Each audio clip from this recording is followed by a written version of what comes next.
O que que isso quer dizer?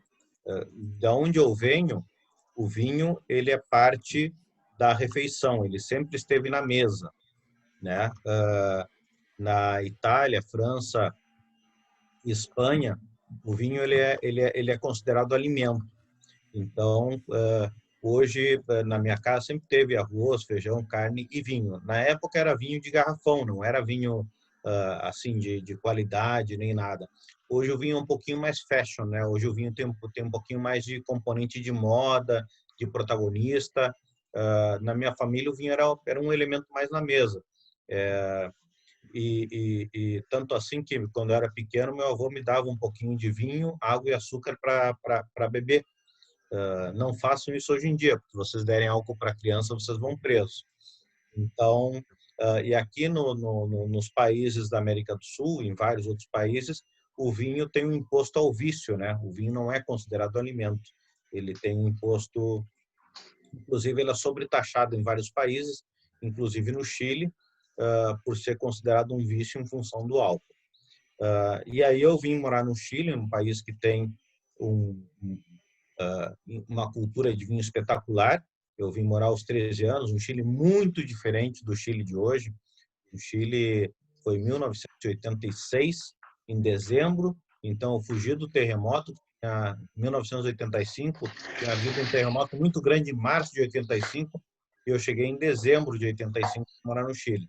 Depois disso, teve outro terremoto, que foi em fevereiro de 2010, que eu também consegui fugir, porque eu peguei o último voo para o Brasil, e quando eu aterrissei no Brasil, tinha tido terremoto no Chile. Então, eu não sei o que é terremoto, mas conheço o que são tremores de terra grande lá. E me formei em engenharia. Eu não sou enólogo, eu me formei em engenharia de produção na Universidade Católica do Valparaíso.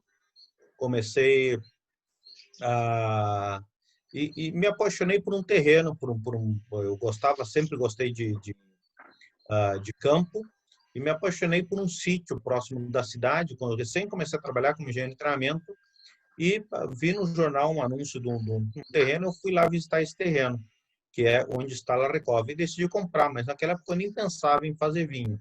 Eu, como engenheiro em treinamento, estava recém começando a trabalhar no meu primeiro emprego, não tinha, né, e não tinha o dinheiro suficiente para pagar o aluguel na cidade, para pagar, para comprar um terreno no campo. Então, o que eu fiz? Eu fui num banco, consegui um crédito hipotecário, comprei esse terreno com esse crédito do banco, construí minha casa e tive que me mudar para lá, porque o meu salário não dava para pagar o crédito e o aluguel. Então, em vez de pagar aluguel na cidade, eu comecei a construir minha casa, me mudei para lá, que é a minha casa até hoje, comecei a pagar o crédito da propriedade. Que, falando nisso, até hoje, isso é do banco, né? Ainda não continua sendo do banco. Como eu disse para vocês, não pensar em fazer vinho. Aqui é uma foto da propriedade, vocês veem que está plantado ali com videiras. Porém, quando eu cheguei, era tudo que nem na montanha ou no cerro, né? Que está à frente, ali à frente disso, nessas ladeiras. Quer dizer, não existia nada nesse lugar. Eu me mudei para lá, viajava todos os dias para o meu trabalho na cidade, e com o tempo eu comecei a escalar na minha carreira no mundo corporativo. Fui transferido para o Brasil como expatriado, então fui morar no Rio de Janeiro, no meu próprio país, mas na condição de expatriado, que é muito melhor do que naquele tempo, né? Era melhor que aquele local, e eu não queria vender ou me desfazer daquele sítio. Fiz um curso na BS do Rio de Janeiro, aí foi onde definitivamente me apaixonei. Eu já gostava muito de vinho, visitava regiões e tal, mas foi onde definitivamente me apaixonei e comecei a tomar o vinho como um hobby. Viajei para várias regiões, fiz cursos em Londres, fiz curso na Universidade da Califórnia, em Campus Davis, de winemaking. Em algum momento eu decidi que o que eu queria fazer da minha vida era isso. Era, como plano B, eu queria viver do vinho. Então, em 2005, eu decidi plantar 4 hectares de vinhedo no Vale de Casablanca. Eu não, no começo, em 2013, quando eu pensei em planejar isso, eu não sabia eu não tinha a menor noção do que plantar. Eu queria plantar Malbec, né? Mas eu comecei a investigar o que podia ser plantado em Casablanca e tal. Liguei para várias pessoas, inclusive na cara de pau, liguei para um dos maiores expertos do Chile, experts na Unicef e tal, com o Dierco Moreno, né? Liguei para lá, Dierco, meu nome é Davi, eu tenho uma propriedade em Casablanca, quero plantar Malbec, queria saber a tua opinião. Quer dizer, o cara nunca me viu na vida, eu na cara de pau liguei para ele, mas ele foi super gentil, me atendeu super bem, e naquele momento eu descobri que o vinho era muito generoso, porque isso eu fui encontrando depois né, ao longo do meu caminho no mundo do vinho. Eu sempre encontrei generosidade por parte dos enólogos, das outras pessoas que fazem vinho. Eles sempre compartilham muita informação que é bem diferente do mundo corporativo do que eu vinha, que é um mundo muito competitivo, né? E de fato nós somos criados para ser competitivos. E no mundo do vinho você aprende uma outra lição, que é uma lição que não é fácil, é um pouco de você tem que se associar sendo pequeno produtor, você tem que representar o vinho do outro tal, tão bem como você representa o seu e tal. É uma lição difícil de aprender, a gente tem que se reeducar, mas que eu achei muito bacana e tem contribuído muito para mim como pessoa, o ingresso nesse mundo do vinho. E aí, enfim, cheguei lá, que logicamente Casablanca hoje em dia está consolidado como uma terra de Sauvignon Blanc. Eu tinha as opções no final de plantar Sauvignon Blanc, Riesling ou Gewürztraminer. Eu decidi plantar Sauvignon Blanc. Plantei essas 4 hectares de Sauvignon Blanc e eu pensava que ia fazer vinho bom, né? Mas eu não sabia no que eu estava me metendo também, porque naquele momento que eu plantei foi um investimento que não foi menor. Tudo isso vinha do meu trabalho, era conseguido com muito esforço. Eu não venho de uma família de posses. Então, aí eu plantei em 2005, passou 2006, nada de colheita, 2007, nada de colheita, Mas 2008, demora mesmo, né? 2000. As plantações comerciais demoram de 2 a 3 anos para a sua primeira colheita. No meu caso, demorou 5, tá? Porque eu quis plantar de forma totalmente orgânica, de uma forma com mínima intervenção, e eu plantei em terrenos muito pobres, e a gente já vai falar um pouco disso. Mas eu recém tive minha colheita em 2010, então 2005 a 2010 eu paguei funcionário, né? Tem 2 pessoas que trabalham comigo até hoje lá, eu paguei contador, enfim, um investimento, e não via nada do dinheiro, né? Só foi gastar, gastar, gastar. E aí eu fui em 2010, chegou uma vinícola, minha primeira colheita, uma vinícola muito conhecida chamada Vilmanet, que faz vinhos muito bons. Eles estão no Vale de Cortiago, são especialistas em vinhos tintos. Eles não têm plantação de uva branca. Então eles procuraram ali no Vale de Casablanca, que é conhecido por Sauvignon Blanc, uva para comprar, e que chegaram ali, que era um projeto novo, totalmente longe dos outros projetos. Tá bom, Davi, vamos comprar esse ano. Se der certo, a gente faz um contrato de longo termo com você. Compraram esse. Aí eu vendi para eles e disse: pô, pessoal, agora sim, né? Finalmente eu vou começar a recuperar meu dinheiro. Agora eu vou começar a fazer dinheiro com isso. Com a venda da primeira colheita, eu consegui pagar 2 meses de salário. Aí eu fui começar a aprender os outros 10 meses do ano, eu tive que continuar financiando. Aí que eu fui começar a aprender onde é que eu tinha amarrado meu burro, né? E aquele ditado que diz que é melhor ter um amigo que tenha lancha do que ter lancha, se aplica 100% a ter uma vinícola, porque você tem uma lancha, tem que pagar marinheiro, a marina, né, incomodação, manutenção, o registro da lancha e tudo mais. E ter vinhedo, é muito glamour e tudo, mas aqui a gente começa a entender no que aí eu já tinha feito aquilo, é uma coisa que vinha de muita paixão, né? Então, isso te entrega resiliência para continuar para frente.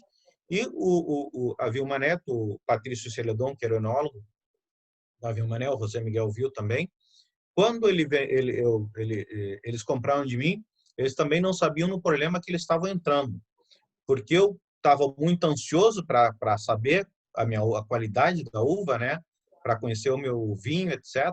Então, que eu ligava para ele, para cá todo mês, Patrício, está pronto? Vinificou ou não vinificou? Quero ir lá provar, qual é a análise, o que tu achou do vinho? Eu atazanei a vida do Patrício. Aí acho que ele nunca mais teria comprado de mim de novo. Aí eu ia para lá e tal, provei o vinho, etc. E eles colocaram o vinho, eu acompanhei o processo, eles colocaram o vinho que eles fizeram com a minha uva num vinho chamado Secreto Sauvignon Blanc. Entrou o Secreto Sauvignon Blanc, safra 2010, e ele entrou como um blend, quer dizer, como um dos produtos do corte, né, dessa uva. Em 2011, saiu a Guia Descorteados. Naquela época já era a melhor guia de vinhos da América Latina e continua sendo até hoje, né? A única, na verdade, que tem alguma relevância. E saiu a guia 2011, eu fui lá comprar a guia. Primeiro cara que comprou fui eu. Estava lá na porta esperando sair. Saiu o guia, eu comprei. Aí fui folhear lá o Guia Descorteados, catar, Vilmané. Cheguei na página ali da Vilmané, abro e, para surpresa, o Secreto Sauvignon Blanc saía como o melhor vinho da vinícola naquele ano, junto com Viuan, e um dos melhores Sauvignon Blancs do Chile. Aí eu comecei, foi quando eu percebi que eu estava sentado num terroir excepcional. Eu sabia que, eu imaginava que ia fazer bom vinho, bom Sauvignon Blanc, mas não imaginava que ia ser uma coisa excepcional. Mas não é só o terroir, né, Davi? Porque tem um lance de você ter plantado numa densidade super alta, que não é usual, né? E tem o Tem manejo várias todo. coisas. A gente vai fazer uma pausa e depois eu vou mostrar para vocês 3 ou 4 características do terroir para a gente começar. Porque a gente sempre fala de terroir, mas na verdade a gente... tá, os componentes... Eu gosto de levar isso bem para a prática. Eu sou engenheiro, eu gosto de fazer um paralelo do que a gente está vendo com o que a gente encontra dentro da taça. E eu tenho justamente essas condições aqui para explicar de forma nem tão técnica, mas a densidade de plantação ele está dentro dessa, dessas características.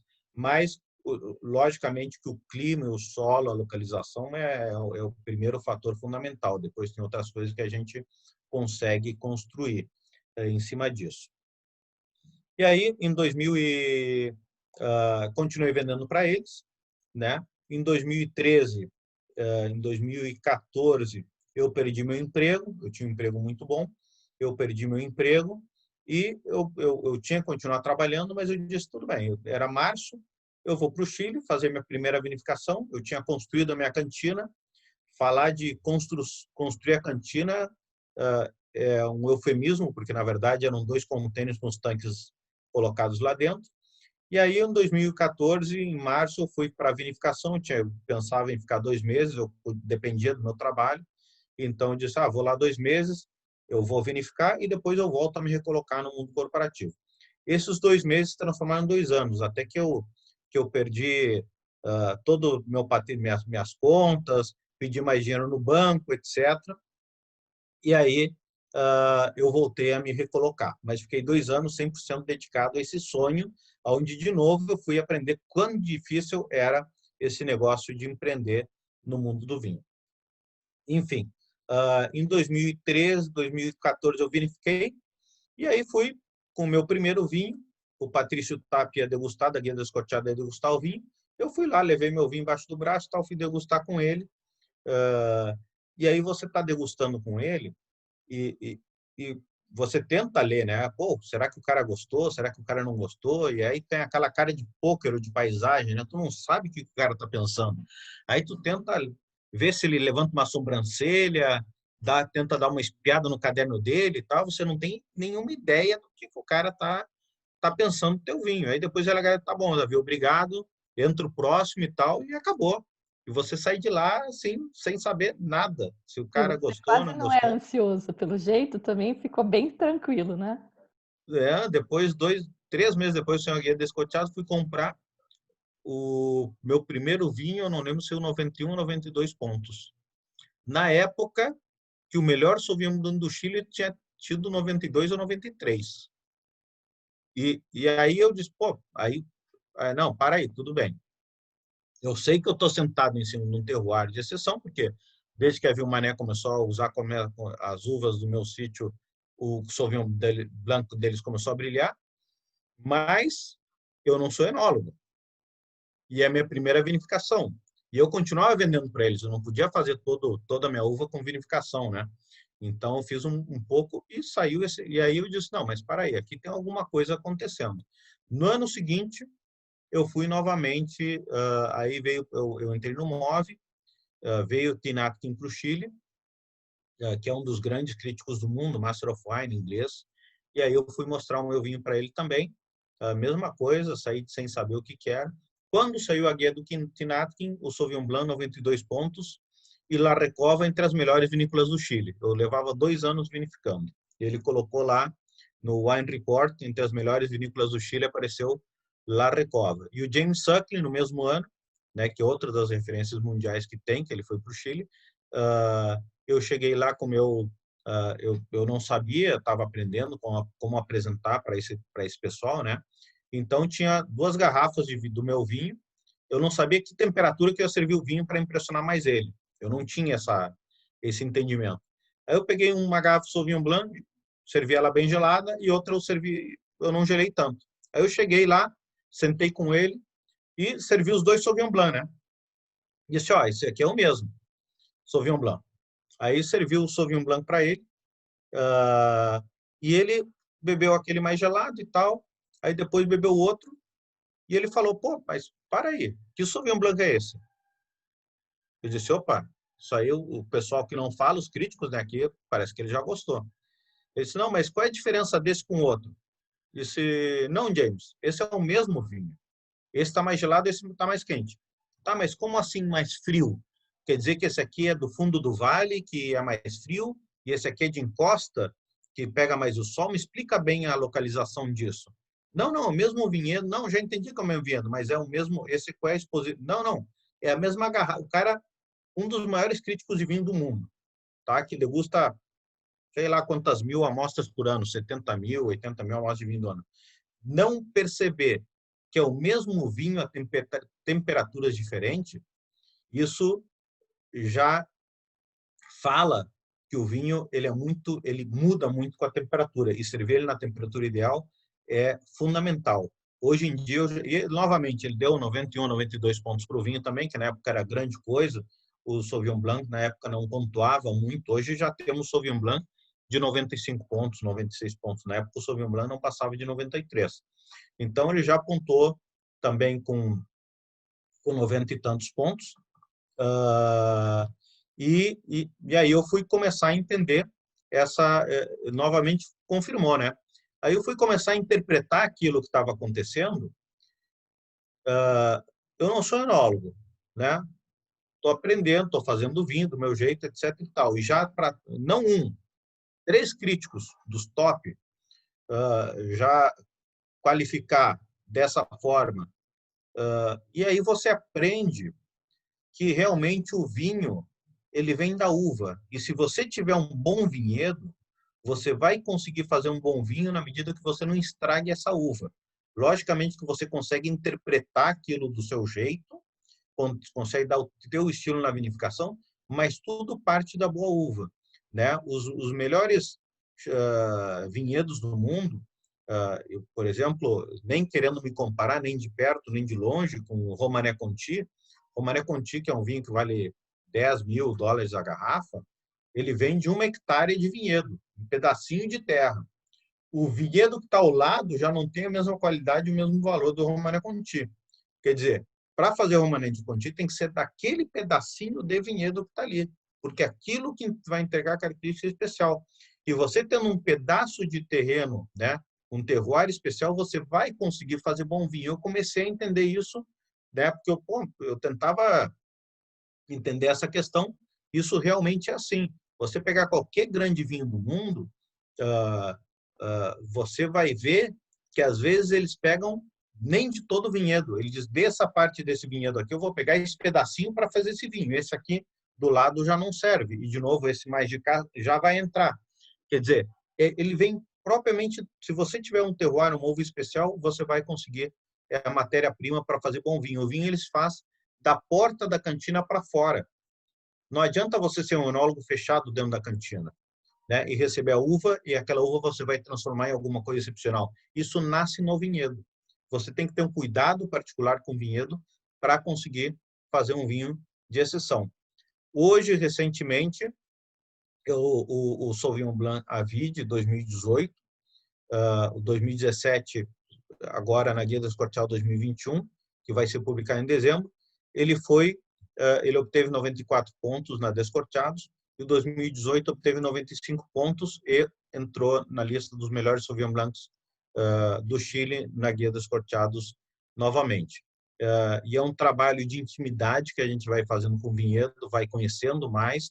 Eu não sei se eu sou um grande enólogo, acredito que não. Eu não sei se eu saberia verificar outra uva.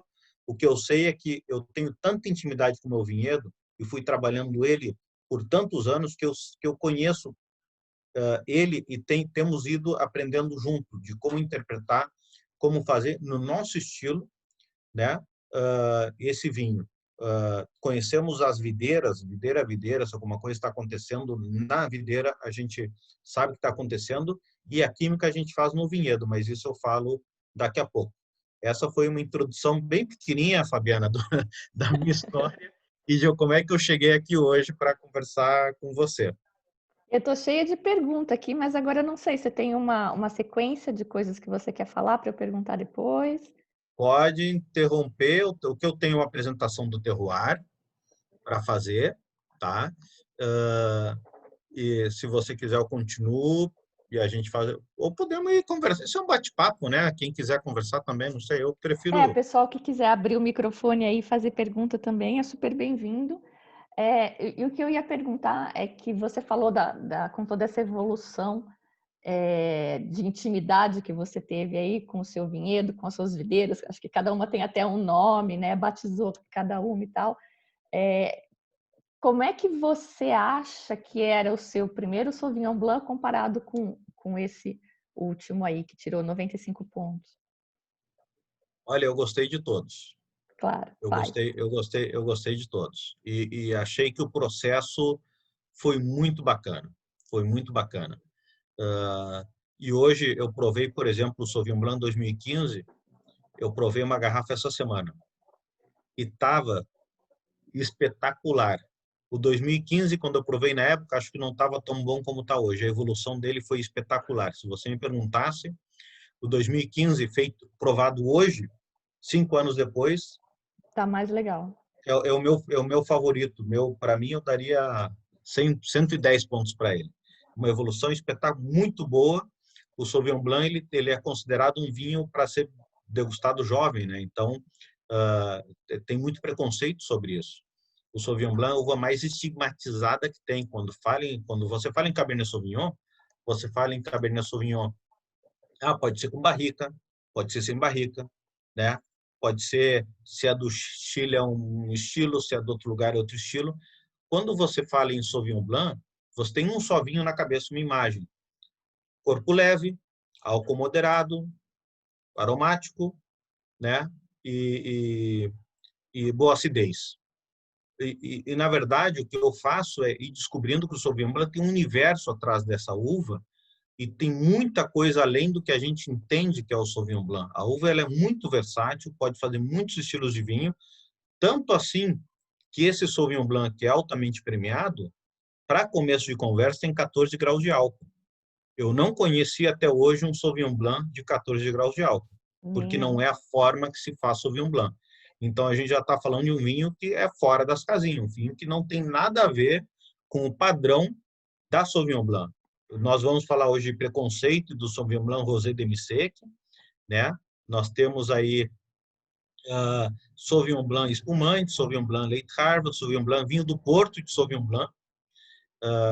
Enfim, tem o vinho Sauvignon Blanc laranja, tem muita coisa acontecendo por trás dessa uva que é muito pouco explorada. E é isso que eu gosto de fazer, descobrir ela um pouquinho e quebrando até alguns preconceitos.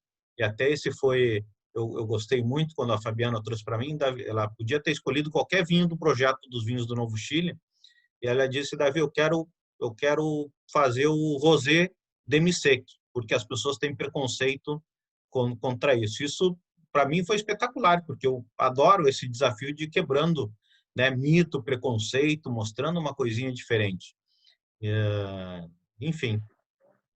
Vamos mostrar para o povo, então, por que eles estão perdendo de não encarar um demisec de vez em quando, né? Então, O que eu queria te pedir, então, para falar brevemente do terroir, de como é que estão os vinhedos, e depois a gente fala justamente das diferenças do Sauvignon Blanc, desse que passa a ser rosé, do outro super premiado, e você comentou que você tem outros estilos de Sauvignon também que não estão no projeto, né, no Novo Chile. Aí a gente fala um ótimo. pouquinho deles todos, pode ser? Pode ser. Aqui tá, nessa foto que vocês veem, tá o vinhedo, lá no cantinho esquerdo, lá no fundo está minha casa, tá? Aqui que eu moro. E essa foto, ela diz muita coisa. E eu já vou explicar o que a gente pode interpretar dessa foto aqui para vocês, tá? Mas o Chile é um país que faz vinhos de qualidade, eu vou pular essa parte. Isso aqui, a minha apresentação é uma apresentação macro, né, para o vinho chileno, e eu vou direto, para não me alongar, para as características de La Recova. Então, nós estamos no Vale de Casablanca, tá? O Chile, ele tem, a gente pode separar o Chile em muitos vales, né? Colchagua, Cachapoal, Maipo, Elqui, Biobío, Osorno, etc. Mas grosseiramente falando, bem grosseiramente falando, a gente pode separar o Chile em dois vales. O Vale Central, que está aqui na depressão intermediária entre a Cordilheira da Costa e a Cordilheira dos Andes, que é um clima quente, um clima cálido. Nessa região, no Vale Central, basicamente você vai plantar Cabernet Sauvignon e Carmener, que são uvas que precisam de muito sol para se desenvolver, para desenvolver estrutura, tanino, etc. E na região costeira, uma região não protegida pela Cordilheira da Costa, você vai é uma região de clima frio, porque não tem essa proteção dos ventos, essa proteção da influência do Pacífico, então é uma região de clima frio, ideal para tintos de clima frio e principalmente para brancos, cuja coluna dorsal é a acidez. Então, estando no Vale de Casablanca, eu já dei uma pista para vocês do que encontrar nos vinhos, que é uma boa acidez. Conjuntamente com isso, o Sauvignon Blanc ele é particularmente muito ele é muito demandante do clima.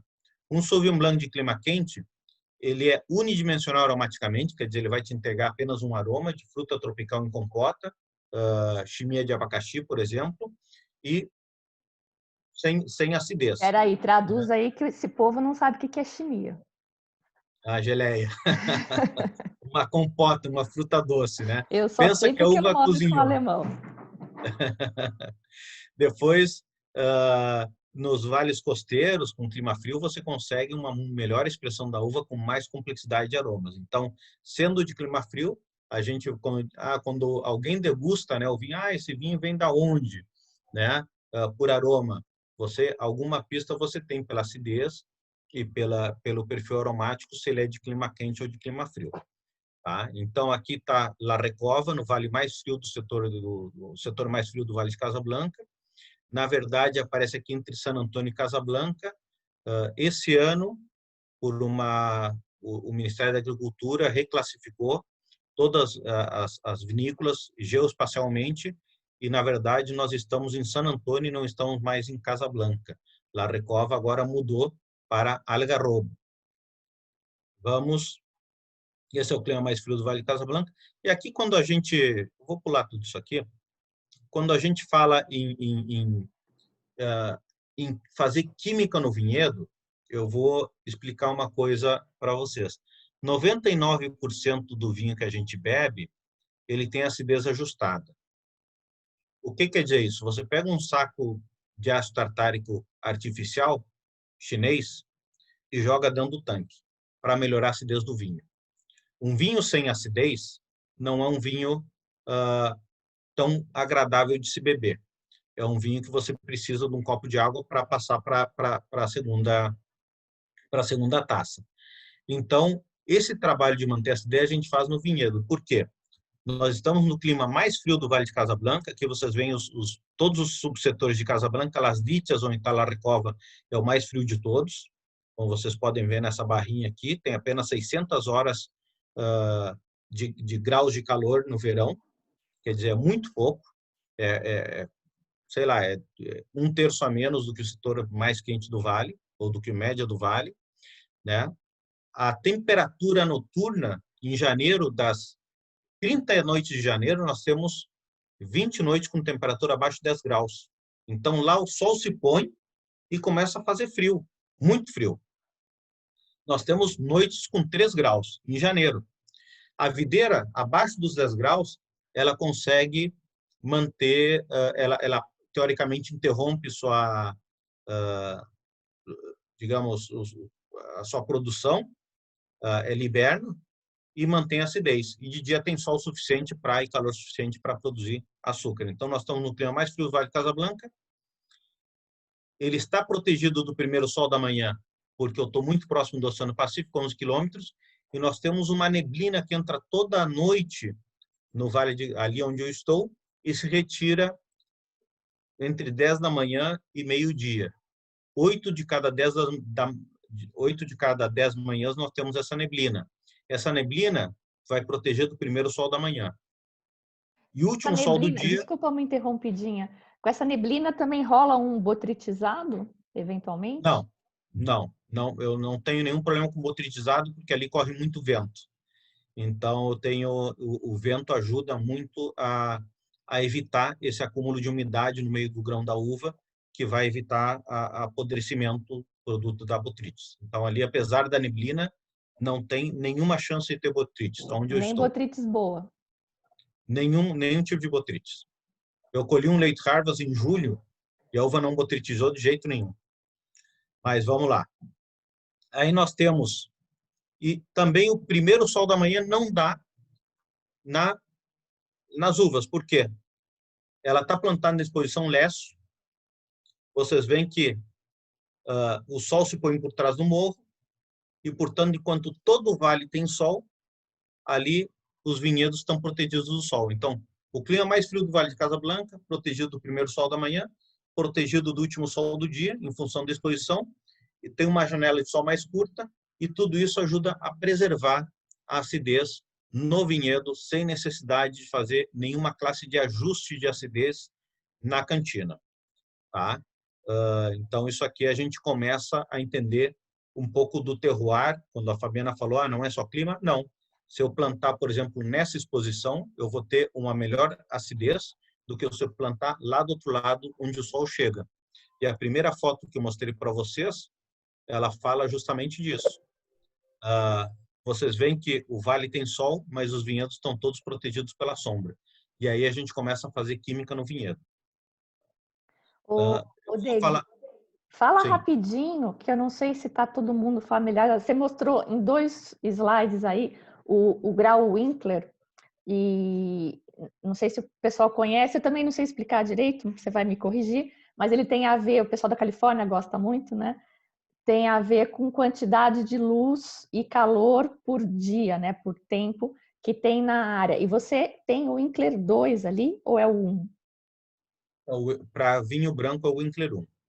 O Winkler é um professor da Universidade da Califórnia que escreveu o livro de viticultura e enologia, que é a Bíblia, até hoje é utilizado.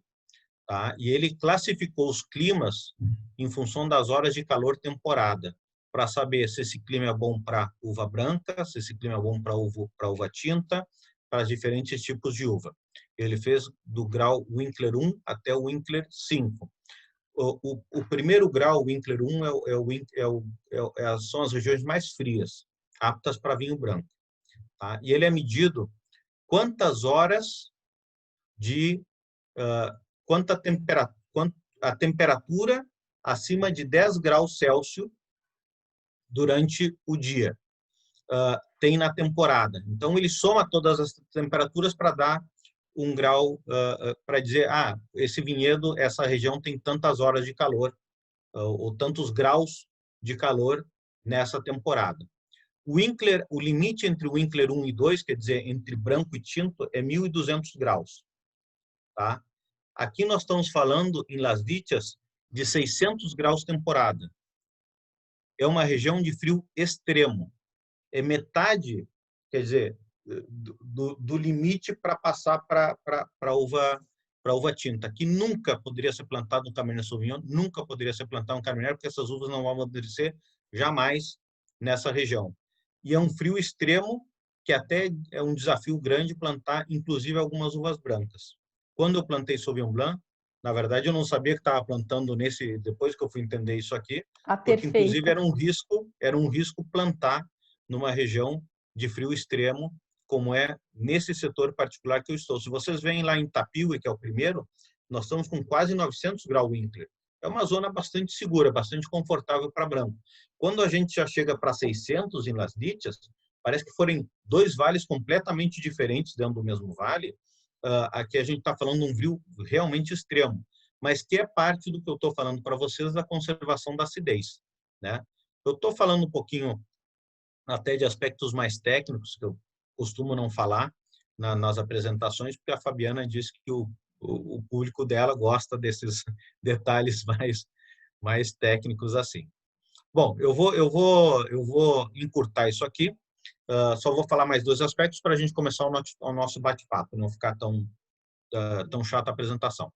Vamos lá, densidade de plantação. Eu planto em 10 mil plantas por hectare. Uma planta e a outra estão separadas por 80 centímetros de distância. Uma aqui, outra aqui. Normalmente você planta a 2 metros. Uma planta aqui e outra lá, entre 1,8 e 2,5 metros. Onde o vinhedo tradicional tem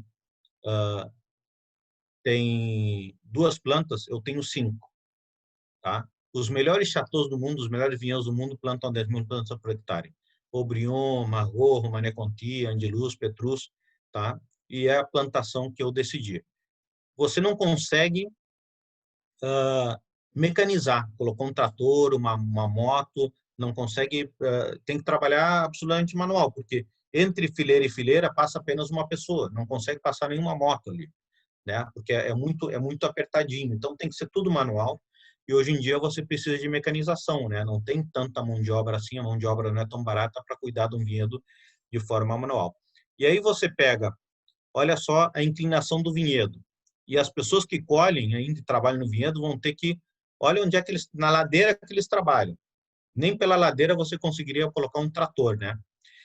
E então você tem as plantas todas uma do lado da outra em solos pobres, porque a chuva leva todo o nutriente para a parte de baixo, né? Então são solos muito pobres, tem pouco nutriente, e você coloca todas as plantas uma apertadinha na outra, brigando por esse pouco nutriente que tem no solo, né?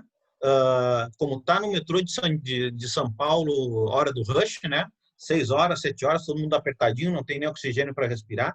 Elas estão brigando por esse pouco nutriente. E olha que coisa mais bacana, olha que conceito legal.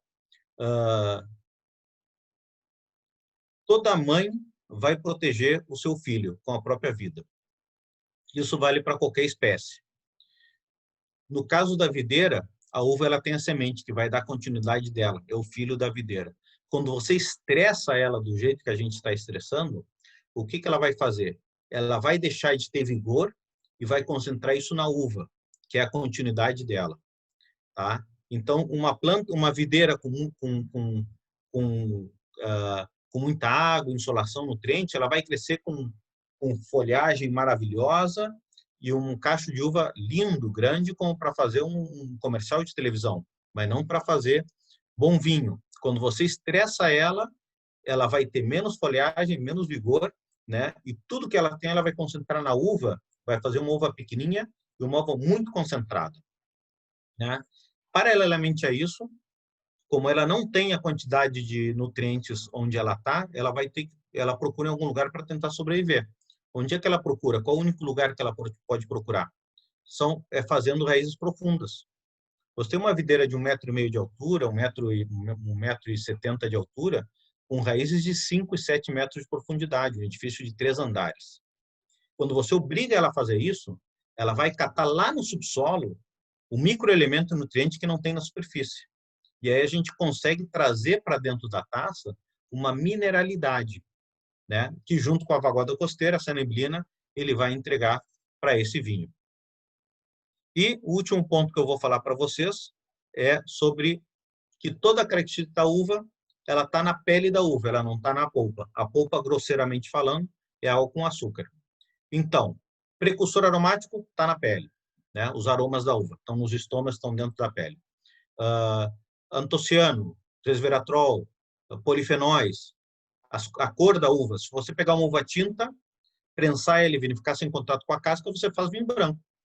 Para fazer vinho tinto, tem que vinificar com a casca, porque isso está na casca. Então, o que eu faço aqui? Eu irrigo minimamente, eu irrigo 2 horas por semana, 8 litros por planta. É muito menos da metade do que qualquer outro vinhedo irriga. Tá? O que eu consigo com isso? Uma uvinha muito pequena mesmo. Se o meu objetivo fosse vender uva, eu irrigaria, inundaria os vinhedos com água, porque a uva se vende por quilo. Se eu colocar muita água no vinhedo, eu vou colher uva mais inchadinhas, maiores, e vou colher o dobro de quilos que eu estou colhendo hoje, né? Porque essas uvas absorvem água. Como eu irrigo muito pouco, eu vou ter uma uva muito pequenininha e, portanto, eu tenho muita concentração. Isso é uma parte do terroir que não está no clima e não está no solo, né? Então, eu consigo concentração. Imaginem vocês uma uva tinta desse tamanho. Vocês vão verificar ela. No máximo, eu vou fazer um vinho rosé, porque é muita pele para pouca casca. Imagina uma uva tinta pequenininha, que nem uma ervilha. Se você vinificar ela, você vai fazer um vinho com uma cor profunda, que você não consegue enxergar o teu dedo do outro lado da taça. Então, quanto menor a uva, mais relação pele ou casca com polpa você vai ter e maior concentração você vai conseguir. E eu faço isso em vinho branco. Tanto assim que a minha extração de polifenol é gigantesca. Quando eu recém-engarrafo o vinho, você não pode beber ele, porque a sensação de cica na boca, de beber de caque verde, de banana verde, que chupa assim a tua boca quando você bebe, é indescritível. É um vinho branco que ele precisa de tempo de garrafa para poder amaciar esses polifenóis e ser bebíveis, né? Então, quando eu disse eu degustei um vinho em 2015 que eu achei espetacular, um vinho de 5 anos, é isso que acontece. Hoje a gente está vendendo o Sauvignon Blanc 2017, sendo que todo mundo já está no Sauvignon Blanc 2020, né? Então, quer dizer, é um Sauvignon Blanc de guarda. Mas acho que é Franco, etc., La Recova Wines. Acho que é isso, Fabiana. Não sei se eu fui... Agora a gente pode sairmos Não, é um pouco excelente. da... Estamos com N perguntas, eu acho. E a primeira coisa é se você tem uma ideia para falar para a gente de quão menor seria a baixa, né, do seu Sauvignon Blanc de um Sauvignon Blanc típico, de fazer Quanto vinho fino. Quão menor ela é? Sei lá, 2/3, metade? diâmetro da uva? É o É, tamanho dela, né, no o geral. Mas tamanho é muito pequenininha, é metade. Assim, no mesmo Vale de Casablanca, eu visito outros vinhedos, eu vejo uma uva grande, né? Eu disse, pô, que uva grande, bonita, né? E a minha é uma uvinha assim, uma coisinha pequena. Eu diria que eu nunca medi, na verdade, mas assim, de vista, né? era Digamos legal que ter numa seja, foto, né, as duas assim uma do lado da outra, para seria ter uma bacana, imaginar. mas digamos que é metade, mais ou menos. Super interessante. E aí você faz toda aquela linha de vinhos, mas na La Girafa a gente tem só o Ave e o Rosé. Então acho que dava para a gente focar neles. É o mesmo Sauvignon Blanc que vai para o Ave, a mesma uva que vai para o Ave ou para o Rosé, ou tem tipo um terroir um pouco diferente, um vinhedo um pouco diferente, a colheita é Nós, num momento diferente. nós temos o Rosé, nós temos o Sauvignon Blanc Avide, nós temos o espumante Tarsila e nós temos um late harvest de Sauvignon Blanc. É um late harvest, uma colheita tardia não botritizada, tá? Ela não tem nada a ver com Sauternes, com Monte Sabilat, o Saint-Croix du Mont, porque todo mundo, como o Sauternes é o melhor vinho doce do mundo, todo mundo, o ideal é você botritizar para imitar o estilo do que é o melhor do mundo, né? O meu estilo não tem nada a ver com isso, ele não tem botrite alguma, né? Então ele tem um late harvest com gosto de Sauvignon Blanc, realmente, não tem intervenção do gosto da botrytis. Então nós temos esses 3 vinhos. O Avide Sauvignon Blanc, e Sauvignon Blanc que eu falei que tem, eu gosto de fazer degustação com as pessoas, porque eu digo, você coloca o Sauvignon na boca, agora mexe ele na boca, né? Um vinho tem, aí você mexe ele na boca, engole ele, tá? A boca tá salivando, Cara, e a boca tá correndo saliva dentro da boca, assim, tá molhando toda, tem muita água na boca, né? Daí vem água na boca, vem muita água na boca, assim, é incrível, impressionante. Ah, como eu tô salivando. É o primeiro gole do Sauvignon Blanc, ele sempre ele é menos agradável, porque o primeiro golpe da acidez, ele não é tão bom, né? Você bebe alguma coisa, né? Faz aquela coisa assim, mas depois que você acostuma a boca para acidez, o segundo gole é muito mais agradável. Então, você bebe, ele começa a salivar a tua boca, quer dizer que esse vinho tem uma excelente acidez, né? Ah, você sente a mineralidade, etc. E à medida que eu vou conversando com as pessoas, depois de 1 minuto, 2 minutos, eu pergunto, bom, e aí, como é que o vinho está presente em boca ainda? O pessoal, não, pô, está presente, está intenso, porque a persistência do vinho, ela diz muito da qualidade do vinho. Um vinho granel, um vinho que você bebe e foi embora, é um vinho que não, geralmente não é um vinho de qualidade, né? Um vinho de qualidade, ele tem persistência em boca, além de 40 segundos de permanência em boca. No caso do Avis de Sauvignon Blanc, você mantém ele na boca por 2 minutos, 3 minutos, até 4 minutos, facilmente ele fica ali, o sabor dele com intensidade. Então, a gente já está falando de vinho de qualidade e trabalho de vinhedo. Quando eu faço essa uva pequenininha concentrada, justamente é uma coisa que você não consegue replicar ainda com químicos em cantina. Então, você tem que fazer esse trabalho no vinhedo, concentrando a uva. Quer dizer, tendo uvinhas pequenas, você consegue dar essa persistência, e ele tem uma persistência absurda. Já o rosé, ele foi vinificado com o método ripasso, que eu me inspirei do ripasso de Valpolicella, no Vêneto, onde eu utilizo a uva, uma uva Syrah, que é de um amigo meu, ele faz na garagem da casa dele, ele faz um Syrah, e depois, quando ele já fez o vinho, sobraram as cascas, ele vai jogar fora. Aí ele me liga e diz, Davi, ó, tô com as cascas do Syrah aqui, tu quer pegar? Aí eu pego minha caminhonete, vou lá, né, a gente aproveita de bater um papo, beber umas taças de vinho, pego todas as cascas que ele jogaria fora, que já não tem vinho, levo para minha cantina, passo numa prensa pneumática para tirar qualquer outro resto de vinho que tenha ficado na casca, né, e jogo dentro de um tanque de Sauvignon Blanc, de suco, né? E fermento essa casca já vinificada e sem nenhum resíduo de vinho, eu fermento junto com o Sauvignon Blanc. E esse vinho, ele vai pegar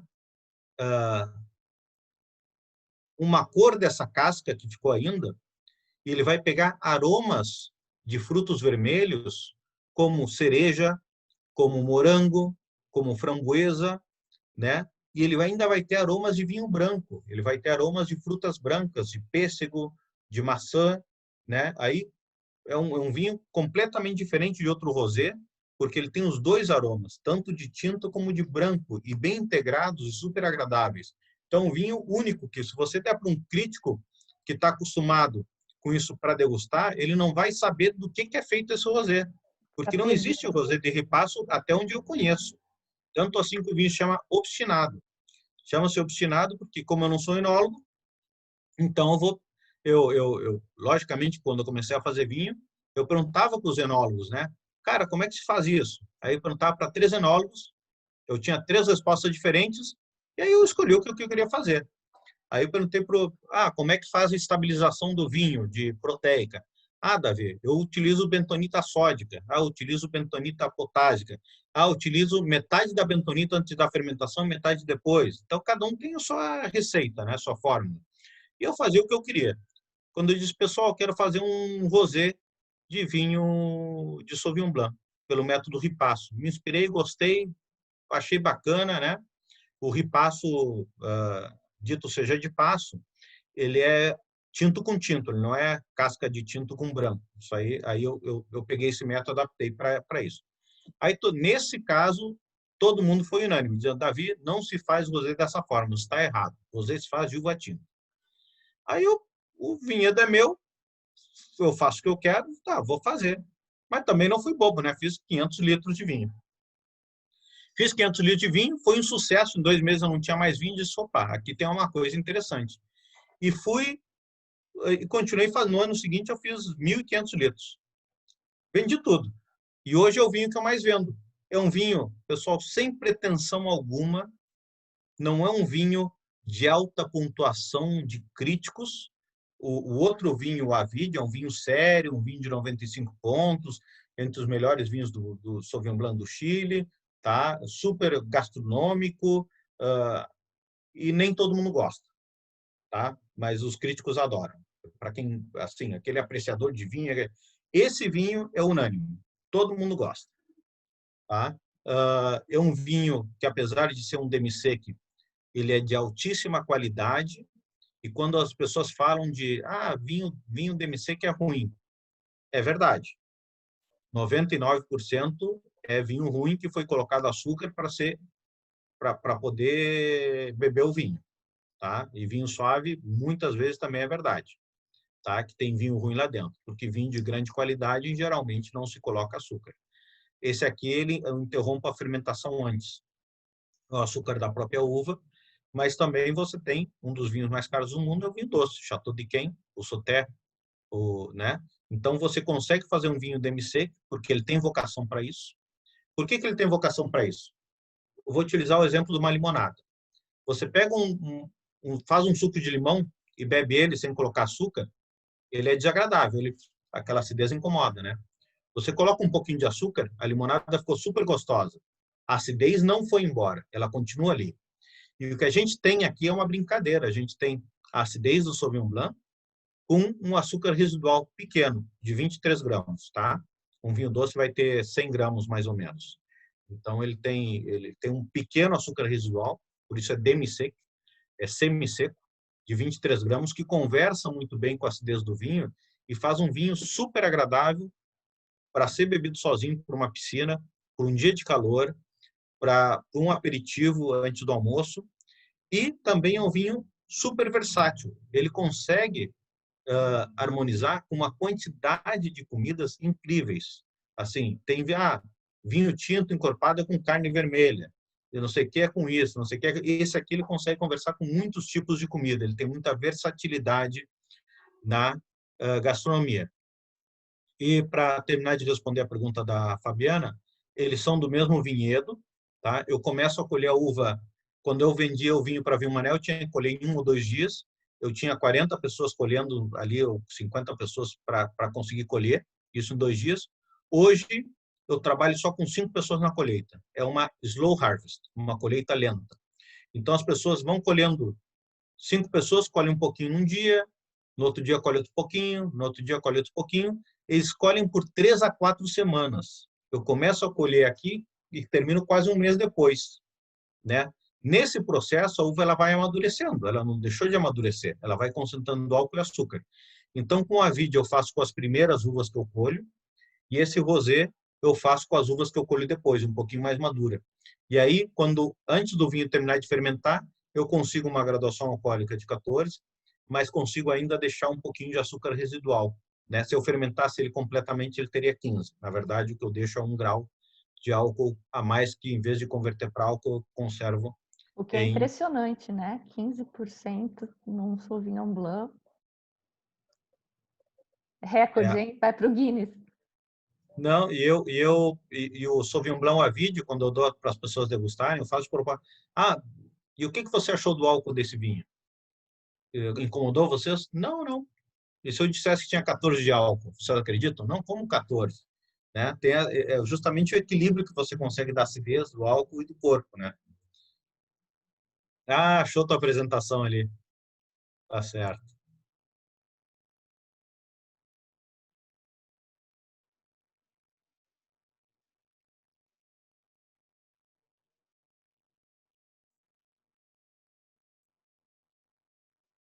Aí tem. Mas, deixa eu ver aqui. Temos algumas perguntas, Fabiana? Eu ver aqui que eu falei e não vi aqui o chat. Ó, a Paula já teve lá em Laricova, sim. A gente não conseguia me tirar do mute. Cada vez que eu clicava aqui, ele mudava de página. Então, a Paula está pedindo se o Syrah é daí da região. Você falou que é do seu vizinho, né? Mas é de Casablanca também. Ele vinifica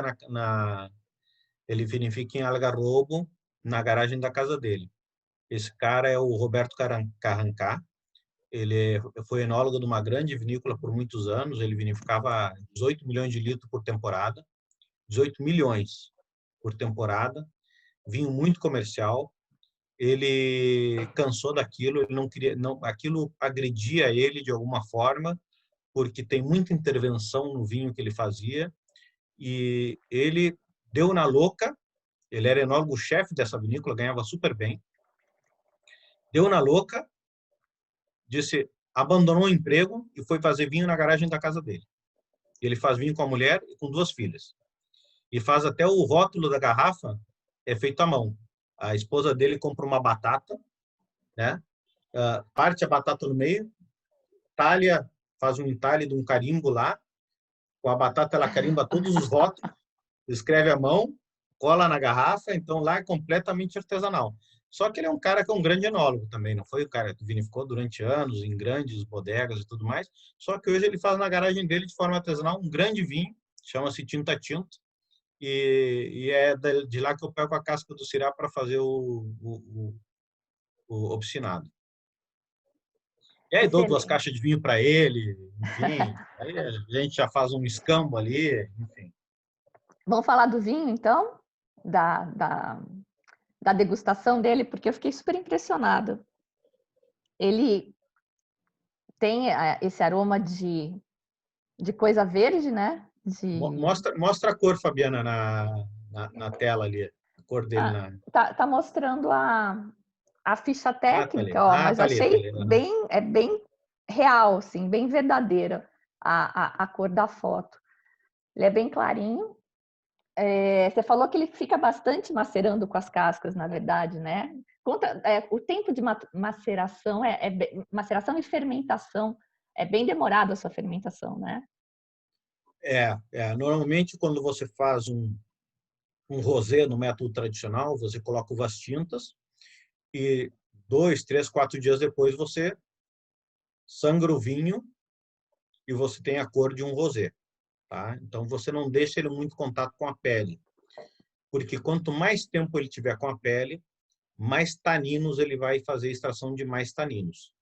E o que acontece com o tanino? Quando você bebe o vinho a 8 graus, a baixa temperatura, o tanino pega na boca, tá? Como comer um caqui verde. Por isso que o Cabernet Sauvignon encorpado se diz que deve se degustar a 18 graus, porque nessa temperatura o tanino não incomoda tanto. Se você beber esse Cabernet Sauvignon a 8 graus de temperatura, credo, como é uma cica na boca, uma coisa assim que você não consegue beber, né? Então, por isso que o rosé tradicional é feito dessa forma. Como esse rosé ele é feito de uma uva já vinificada, a extração principal do tanino dessa casca tinta, ela foi feita na primeira vinificação. Tudo isso ficou lá naquele vinho, né? Então ele tem pouco tanino para entregar. Então eu coloco ele dentro do tanque e deixo ele por 20, 25 dias no tanque. É uma longa fermentação.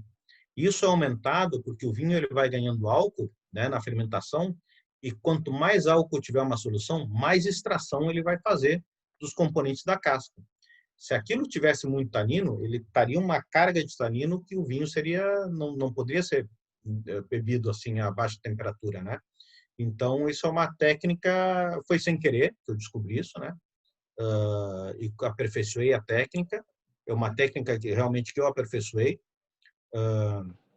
De fazer rosé a partir de uva de casca tinta, e gostei desse resultado, mas ele tem uma longa maceração. Não é maceração, ele fermenta mesmo com a casca, né? Não é só maceração, é fermentação com essa casca. Uhum. Eu gostei bastante. Eu acho que ele tem, além dessa coisa verde na boca, ele tem textura, né? Eu não sei se é tanino, não sei de onde vem, mas ele tem uma textura diferente. Você não sente ele tão doce, você sente um dulçor, sim. Um colega meu que já conhecia esse vinho também, que é chefe, me recomendou com atum não, com salmão, de um jeito meio louco lá. Depois eu passo até a receita para vocês. Um jeito Teriyaki. que não, é um jeito que ele inventou lá, que ele faz, ele bota no fogão uma chapa de ferro, depois uma grelha, bota o salmão por cima, tampa com uma frigideira funda, tudo cheio das coisas. e aí tempera com flor de sal e alcaparra. E eu acho que com a graxa do salmão, ele também vai combinar bastante, né? É um peixe gordo. Eu acho que ia ficar bem legal. Eu tô com um camarão tailandês aí para tomar com ele. Ah, Mas isso vai ficar muito bacana também. com picância, né?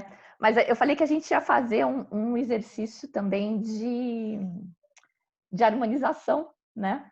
Então, se vocês tiverem as suas coisinhas aí, a gente pode fazer, porque eu tô com as minhas coisinhas separadas, mas eu não vou fazer sozinha. Eu vou falando, só para antes de sair daí do obstinado, quando você falou dos vinhos de Botrytis, tem uma coisa que eu acho que a gente sempre esquece, que os champanhes, os bons, não sei o quê, eles são brutos, eles têm açúcar também, porque é um terreno também muito calcário, né? Eles têm lá.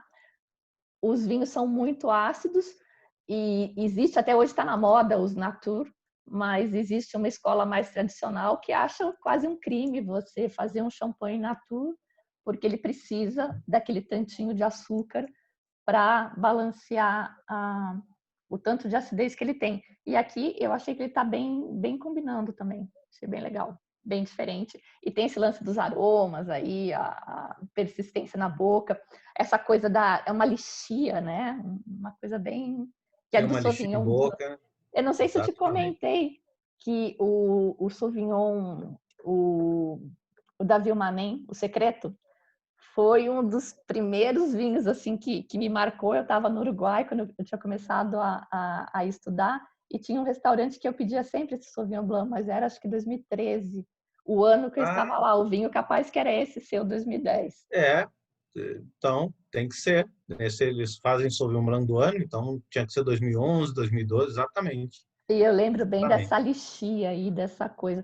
Peraí, deixa eu dar uma olhadinha que a gente tem perguntas. Quando eu estou aqui na tela, por algum motivo, ele É. desaparece a minha guia. Humberto está perguntando se depois disso você filtra, mas eu perdi qual foi o disso. Quer falar aí, Humberto? Em que parte você quer saber da filtragem? Acho que é depois você estava falando da maceração. Abre o microfone aí, Humberto. Já abri, Davi. Boa noite e prazer participar aqui com vocês. Depois que você faz esse ripasso com o Syrah, né, com a casca do Syrah, você filtra.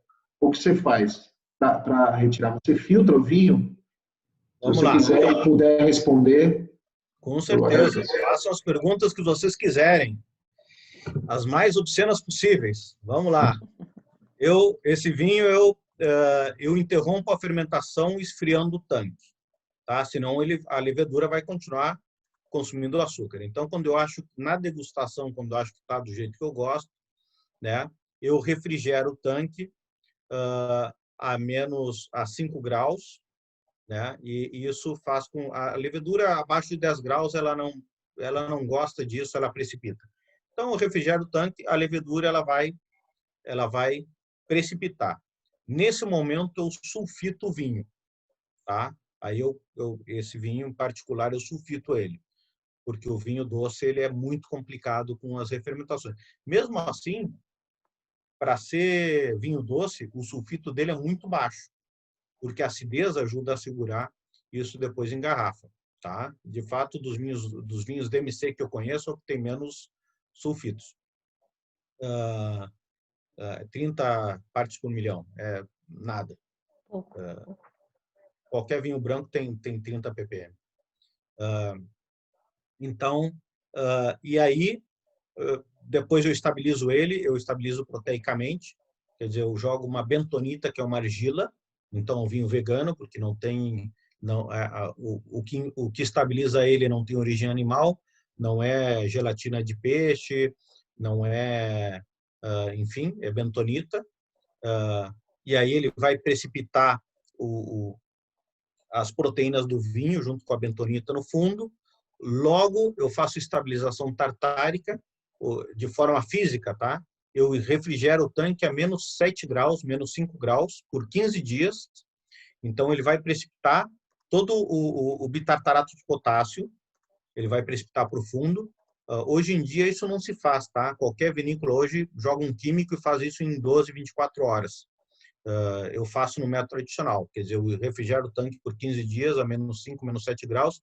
Isso é uma coisa interessante. O vinho ele tem o ácido tartárico, né?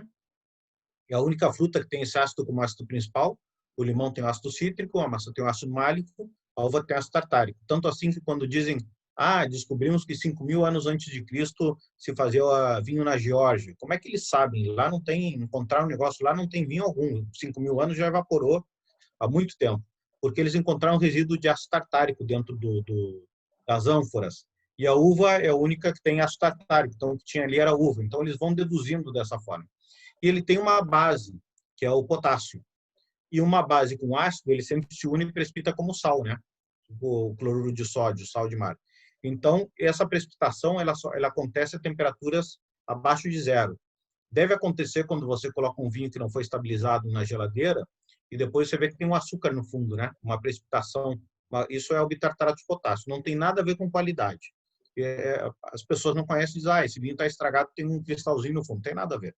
Mas, enfim, a gente faz isso na cantina justamente porque o consumidor entende que isso é defeito, quando, na verdade, não tem nada a ver com o sabor do vinho. E aí ele se junta a menos 5 graus, ele promove o potássio e se juntar com ácido tartárico, faz o bitartarato de potássio que vai precipitar. Então, e aí eu faço o traceio, filtro o vinho. Eu não filtro estéreo, apesar de ser vinho doce. Tá? Os vinhos não é doce, é demi-sec, mas tem açúcar residual.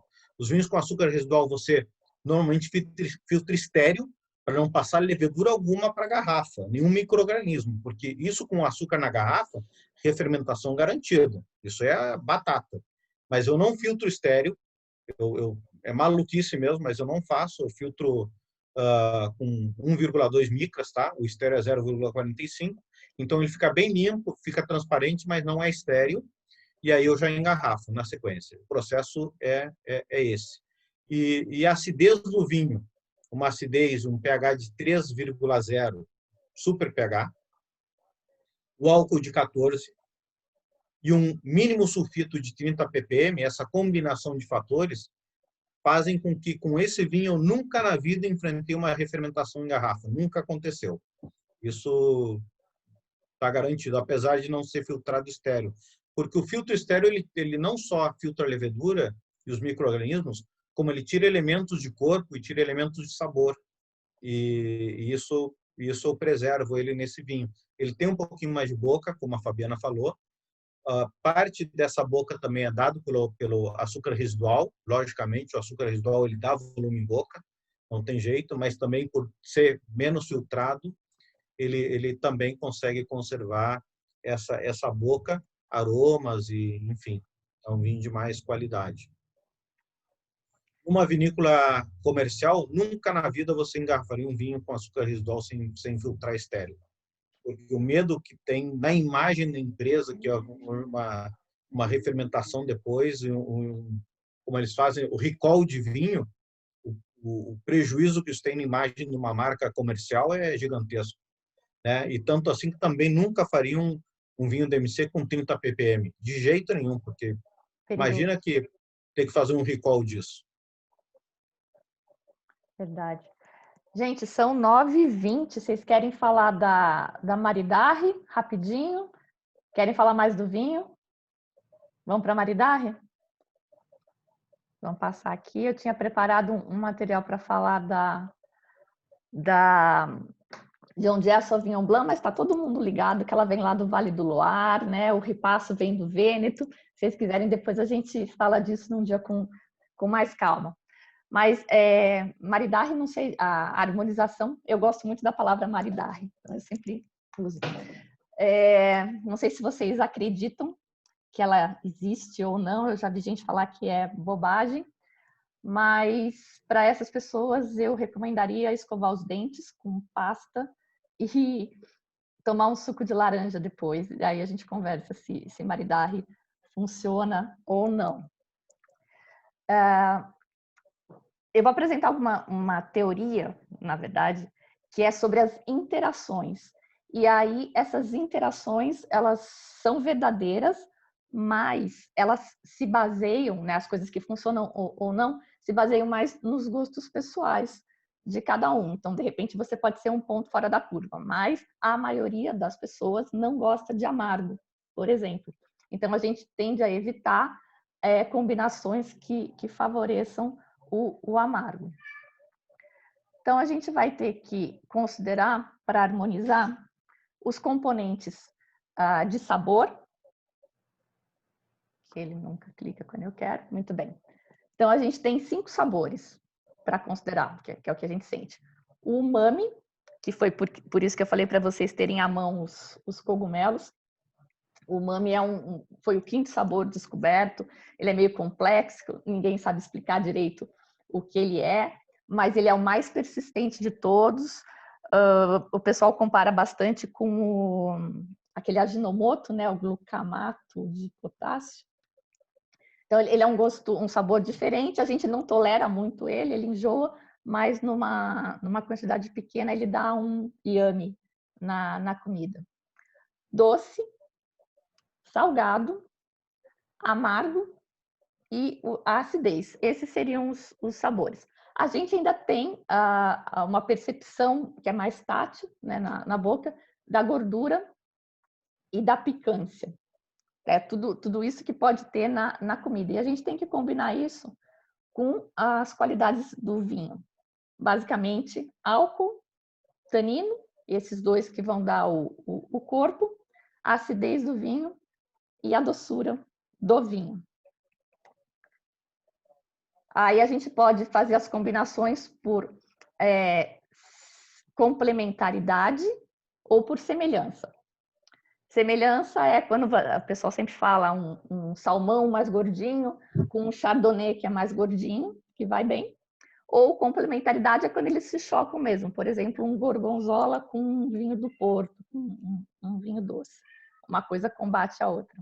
Vamos ver como é que esses componentes todos interagem, mas a gente tem que ponderar também a intensidade em que cada um está presente, porque elas têm que...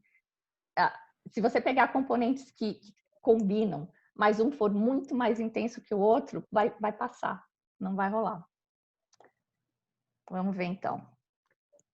Se você tiver um alimento doce, ele vai fazer você sentir mais álcool no seu vinho do que ele realmente tem, ou se você provar ele sem nada, vai aumentar a sensação do álcool e aumentar a sensação de acidez e vai diminuir a sensação de corpo, frutado e doçura.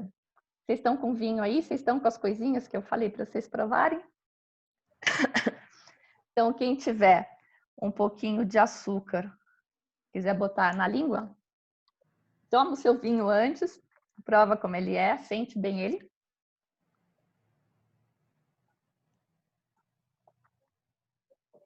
E toma o seu vinho de novo.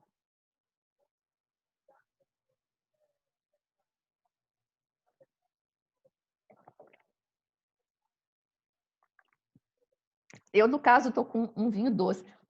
Davi, não sei se você quer participar dessa parte, se você quiser... Eu não estou preparado, mas estou me divertindo muito aqui.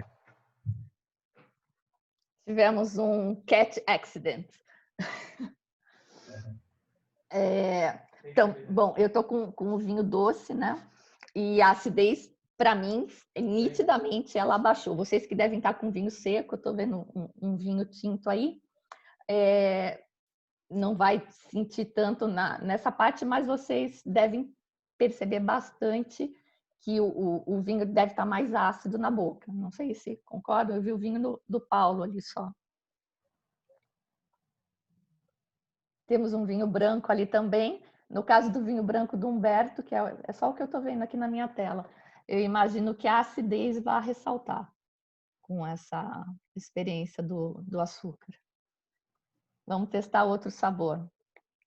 Salgado. Se vocês tiverem aí um montinho de sal ou uma comidinha salgadinha, o alimento salgado é tudo de bom, né? Com vinho, porque ele vai te dar uma sensação de mais corpo e de mais fruta, que são coisas que a gente costuma gostar, e vai diminuir tudo que pode ter ali de aresta no seu vinho. A astringência, amargor e acidez, que é o que costuma incomodar as pessoas em maior ou menor grau. Vamos fazer o teste com sal? Toma o vinho.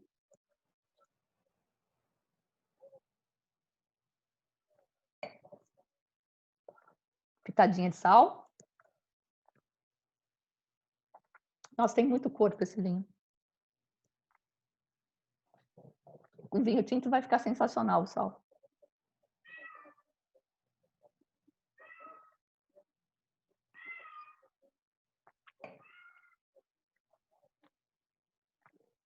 O meu ficou, eu sinto muito a fruta aqui nele, não sei. Ninguém quer comentar, gente, estou falando sozinha aqui, eu vou continuar falando, hein? Mas por isso que eu acho que vinho e comida combinam tão bem, que a gente costuma comer, nossa comida é salgada, né, na sua grande maioria, e vai super bem com vinho.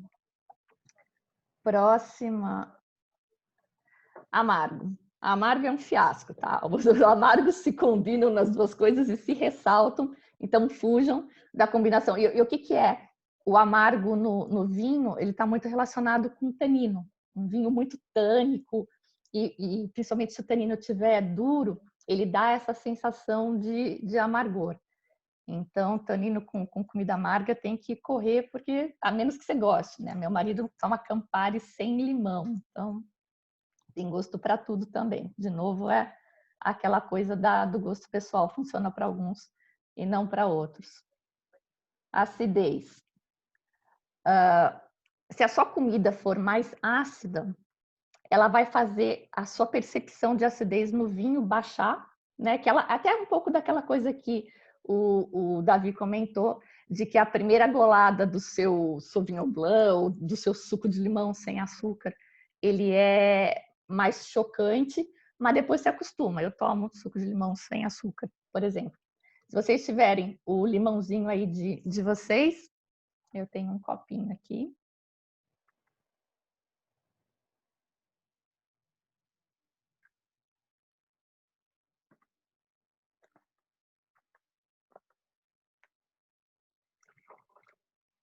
Não posso tomar muito desse vinho, porque ele tem 14% de álcool. Já começou a trançar a língua.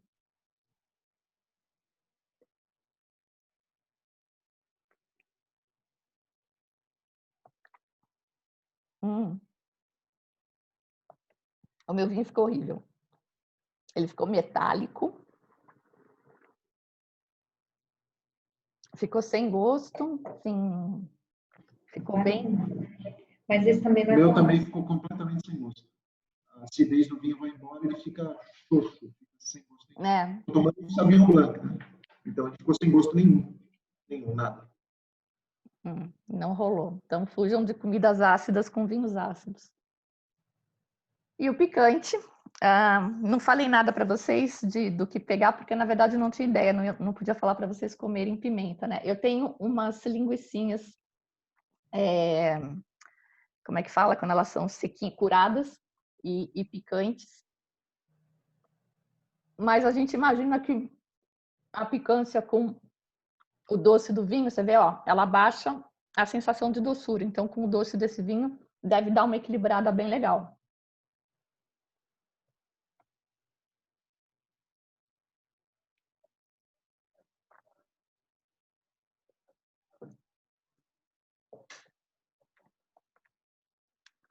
Tirou totalmente a sensação de doçura. Totalmente não, tá lá no fundo, mas baixou muito a sensação de doçura do vinho.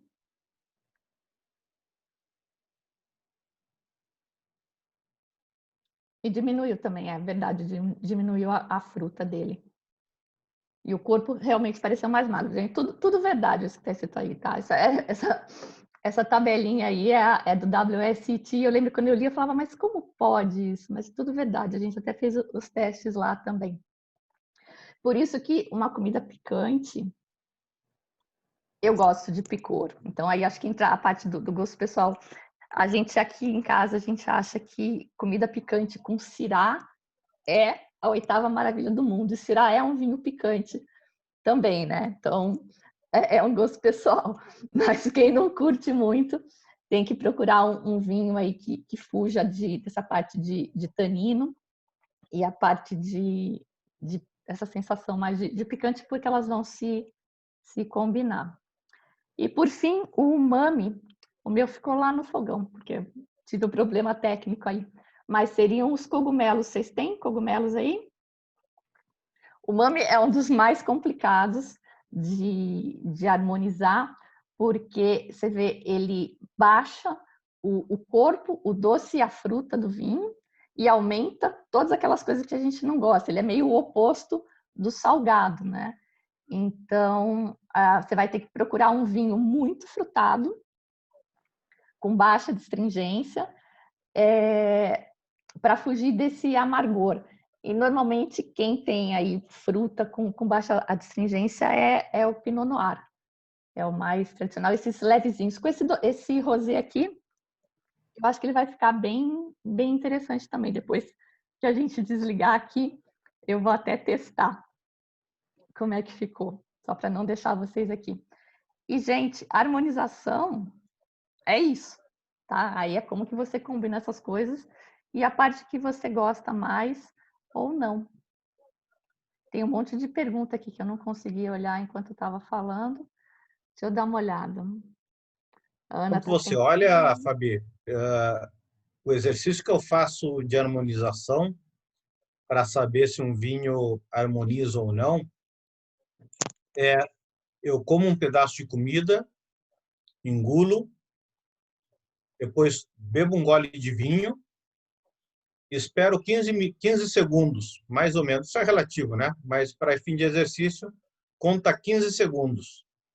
E aí você presta atenção no que sobrou na boca. Se sobrou comida, sobrou vinho, ou os dois Deu aquele... ficaram presentes na boca. E isso é gostoso. Você pegar um peixinho branco, sem condimento, né, leve, comer, e logo depois bebe um gole de Cabernet Sauvignon bem encorpado, depois de 15 segundos, na boca você vai ter apenas Cabernet Sauvignon, né? Vai estar comendo vinho, porque o gosto do peixe foi embora. E isso varia de pessoa a pessoa. Eu gosto de fazer o exercício, por exemplo, o avide com uma azeitona. Então, eu faço, pessoas comem azeitona, bebem um golinho de avides, e aí eu tenho 3 respostas. Uma, sobrou azeitona, outra, sobrou vinho, e outra, harmonizou perfeitamente. Isso é porque nós somos construídos de forma diferentes. As nossas papilas gustativas e tudo. Eu tenho maior tolerância ao sal que outra pessoa tem maior tolerância ao amargor, ou acidez que outra, então nós somos construídos de forma diferente. Então tem muito de subjetividade, no final tudo é gosto. A gente tem referências, né? Mas nada impede também, eu usei o exemplo do peixe, mas nada impede que você coma peixe com vinho tinto. Se serviu para você, harmonizou, é bacana também. Isso, mas o mais interessante de tudo isso é que a gente vive num mundo completamente audiovisual, né? Hoje em dia. A gente não precisa mais do nosso olfato, por exemplo, para saber se a comida está estragada. Tem prazo de validade. Então, as mulheres, particularmente em função dos perfumes, têm mais intimidade com aromas, os cozinheiros também, mas, em geral, nós perdemos muita da nossa capacidade. E a gente, às vezes, até come e engole a comida sem perceber o que está fazendo, né? Quando você começa a prestar atenção naquilo que você está fazendo, aquilo abre, por exemplo, na mesa de restaurante com a minha esposa, um universo de conversa bem bacana. A gente sai de falar de filho e de colégio, não sei o quê, e te transporta, pô, harmonizou, não harmonizou, né? Ficou bem com isso, prova com isso. Quer dizer, você começa a prestar atenção naquilo e isso traz outro universo para você. No começo a gente faz de forma forçada, né? Porque, deixa eu prestar atenção no que eu estou fazendo. E com o tempo aquilo vira muito automático e fica bem bacana degustar uma refeição pensando e vendo o que vai combinando ou não. Exatamente. Eu acho legal também que A minha brincadeira, né, o que eu costumo dizer, é que quando a harmonização funciona, você toma o vinho e você fala, nossa, que bom esse vinho. Aí você dá uma garfada na sua comida, você fala, nossa, que comida boa. Tipo, um melhora o outro, né? A sinergia. Criam coisas boas, além da soma do que eram os dois.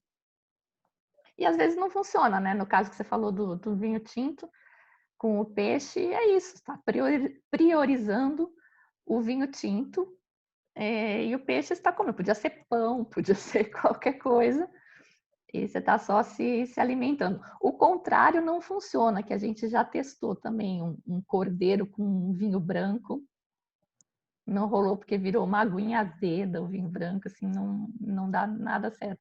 Mas o peixe, o vinho tinto com o peixe, dá para encarar bem. O perigo é aquele que eles falam gosto metálico, né? Com peixe de mar e vinho que tem muito ferro. Mas aí é uma outra história, um outro tipo de interação. Certo, gente? Olha, vamos acabar em tempo recorde essa. Querem comentar mais? Quem está com vinho? Quem quer... eu sei que vocês estavam com medo de comprar o vinho doce, né? Eu mesma falei, gente, eu não experimentei esse vinho ainda, eu não sei, eu acho que ele é bom, mas eu não conheço. Eu acho que vocês deviam provar. E tem o desconto lá no site todo, na verdade, né, do projeto Novo Chile. Quer falar um pouco do projeto, David? Que é um projeto bem legal, é uma seleção Sim, de produtores. a gente tem um projeto associativo, somos 8 vinícolas, e a gente utiliza o conceito do Novo Chile, né? Um pouco o Chile tradicional deve ter acontecido com vocês, né? De abrir um vinho Cabernet Sauvignon reserva chileno, trocar de rótulo, encontrar um vinho com estilo similar e qualidade similar, e trocar de rótulo de novo, e encontrar novamente um vinho parecido. O vinho chileno ele tem uma qualidade mínima, mas ele em geral se parece bastante um com o outro. É um bom custo-benefício. Ele tem um bom custo também. Você não erra tanto na qualidade, mas ele é muito parecido, né? O Chile faz Cabernet Sauvignon estilo Bordeaux, Chardonnay estilo Califórnia, Sauvignon Blanc estilo Nova Zelândia. E há 10, 15 anos atrás começaram a aparecer pequenos vinhateiros fazendo vinhos em estilo diferente. E esse é o Novo Chile, né? Novo Chile porque é um Chile diferente do Chile tradicional que a gente conhece. Então você tem hoje vinhos da Patagônia chilena, Pinot Noir, maravilhoso. Tem vinho criado solto no meio do mato, vinhedo silvestre, onde as videiras estão no meio do mato, o pessoal colhe a uva com escada em cima das árvores, uma coisa completamente maluca, fora das casinhas, um dos melhores carinhos do Chile. Nós temos La Recova, que é Sauvignon Blanc não tradicional, uma nova cara de fazer Sauvignon Blanc Rosé, né? Novo Chile. Nós temos aí, inclusive, alguns clássicos, quando as pessoas perguntam, nós temos Laura Hartwig, que faz Cabernet Sauvignon Carmener, que já é um Chile mais clássico, né? Mas por que isso tem a ver com o Novo Chile? Tem a ver que não é massivo, não é industrial, não é comercial, é um vinho clássico, feito em pequena escala, feito com grande qualidade. Laura Hartwig é uma das vinícolas chilenas mais premiadas que tem. Enfim, tem muita coisa para o Erasmo, que é do conde italiano Francesco Maroni Cinzano, que mora lá na Toscana e construiu um projeto no Chile muito legal, que faz um vinho que está sendo vendido no Brasil agora, o Erasmo 2009. A gente compra vinho 2010, 2019, né? 2020, inclusive, 2018. No Novo Mundo, o vinho ele nasce pronto para ser bebido, né? Os grandes vinhos italianos, tu vai pedir por um grande produtor de Brunello, um Brunello 2019, ele quebra a garrafa na tua cabeça. Ele não entende isso que o vinho, né, nasceu e o vinho tem que ser bebido quando está pronto. Então tem Erasmo 2009, pessoal, recomendo muito. Um preço bem bacana também de custo-benefício, 18 meses de barrica. E aí a gente fez essa parceria, né, com algumas pessoas. A Fabiana tem tudo a ver com o nosso projeto, então ela é uma das embaixadoras do projeto e tem essa contrapartida de poder oferecer para o público dela um 15% de desconto na compra na página, com esse cupom Simples Vinho, né, Fabi? Simplesinho 15. Que é uma forma também de dar a conhecer o nosso projeto. A gente somos pequenas vinícolas, não temos verbas para investir em revista, em televisão. Então, a forma que a gente tem de ter contato com as pessoas é o que a gente está fazendo aqui hoje, apresentar, dar cara, interagir com vocês, né? Esse é o nosso marketing, somos nós mesmos. E a gente achou esse canal bacana, que a Fabi está dando um super apoio de conseguir mostrar para vocês de primeira pessoa, né? Vinho em primeira pessoa, esse projeto aí. E acho que vale a pena, tem coisa bem bacana que acho que vai surpreender vocês lá sim, no site da girafa.com.br. Aí quem se sentir à vontade, tem mais ainda essa economia do desconto aí. Esse produtor do Erasmo, não sei se vocês lembram, eu já levei numa confraria, não sei se teve alguém que participou na época, em outro mundo, em outra vida, que a gente fazia confraria presencial. Eu levei um que eu tinha trazido de lá do Chile, era um blend exótico, acho que era Alicante Boucher com Garnacha. Ele tem um Barbeira Alicante, Acho que e é ele esse, tem então. ele tem um Garnacha Alicante e um Barbeira assim. Mas o Erasmo 2009 é um corte bordalês. Esse é bem mais clássico, 2009. Então, para conhecer. O Garnacha Alicante dele é 2016, tem aqui também. É um vinho muito bacana e foi safra única. Ele saiu vinho revelação na Dia Descorteados, bem legal. O Erasmo 2009 já está todos os anos, ele sai um dos melhores blends do Chile. Então tem vinho bem legal de se conhecer ali. E eu escolhi 2 vinhos, né? Só para falar aqui para vocês. E o outro vinho que eu escolhi é um Pinot Noir de terroir vulcânico, que está sendo uma obsessão aí meio minha esses tempos. E a gente vai falar com o produtor no dia 4. Vocês estão convidados também, com vinho, Esse sem vinho vinho. está entre os 100 melhores do Chile, na lista que o James Suckling elabora. É um vinho Pinot Noir totalmente diferente, lá da Patagônia, onde ninguém planta uva. Esses malucos foram plantar lá. E aí a Fabiana descobriu ainda que é terroir vulcânico, aí já viu, né? Tô Uma coisa fixada. bem bacana de se conhecer. E eu já vi algumas das lives que esse produtor fez, porque está tendo, assim como eu estou fazendo esse trabalho, tem mais um monte de formiguinhas aí, divulgando os vinhos do Novo Chile.